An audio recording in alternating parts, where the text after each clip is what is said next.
una mostra che fa sintesi delle strutture fortificate presenti nel nostro territorio, fa capire come nei secoli si è evoluta l'attenzione e anche la strategia per la difesa appunto di queste terre, però fa anche capire le potenzialità turistiche che abbiamo come patrimonio storico-culturale, delle cose che tanti ci invidiano, che nel tempo anche con finanziamenti europei ma anche con finanziamenti regionali stiamo tentando di riproporre al pubblico. Non più tardi di un mese fa abbiamo inaugurato il restauro di un forte nel litorale del Cavallino, la batteria Radelli, ma tante sono state fatte appunto anche nell'anniversario della Grande Guerra, quindi un patrimonio da riscoprire, da valorizzare, da conoscere, da vivere, perché effettivamente sono luoghi bellissimi anche dal punto di vista paesaggistico e di panorami stupendi da vedere, quindi vi invito tutti oltre alla mostra di andare a vedere poi nei luoghi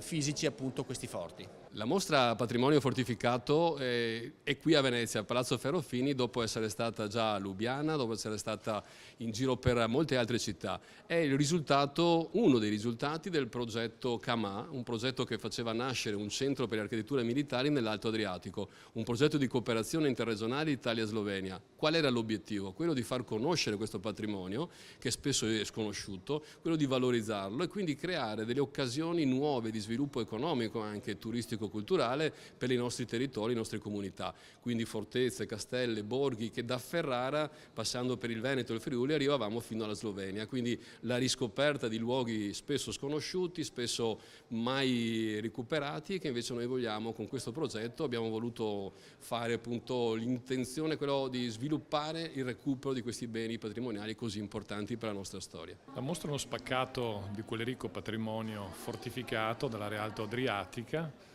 e il taglio storico anche abbraccia praticamente tutto il corso della storia, dai primordi, dai primi castellieri,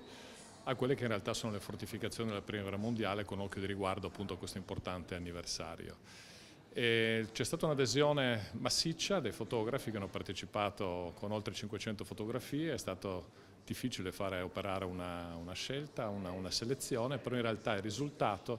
è veramente una variegata espressione di quello che è un patrimonio che sicuramente va rivalutato e che continua ad attirare l'attenzione di un folto pubblico, oltre che degli appassionati e degli studiosi di materia. C'è un comune patrimonio culturale che unisce le due sponde dell'Adriatico, quella che una volta era definita la Terra da Mar. Questo patrimonio culturale viene portato avanti, valorizzato e conservato dagli italiani che sono lì rimasti, dalle comuni radici istrovenete. Questa mostra sui forti e sulle fortificazioni sta a dimostrare che quelli che avevano una funzione particolare nel corso della storia possono essere oggi luoghi di incontro, di dialogo interculturale, di condivisione, di integrazione per la pace e lo sviluppo di questi territori. Una mostra questa che ci dimostra quanto anche i territori erano uniti in passato e quanto anche oggi possiamo fare dal punto di vista in questo caso turistico per il nostro territorio. Se queste fortificazioni nel passato erano barriere naturalmente verso altri popoli, verso altre civiltà, verso anche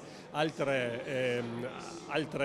cose, oggi naturalmente sono dei punti che uniscono i nostri territori, che uniscono le nostre realtà.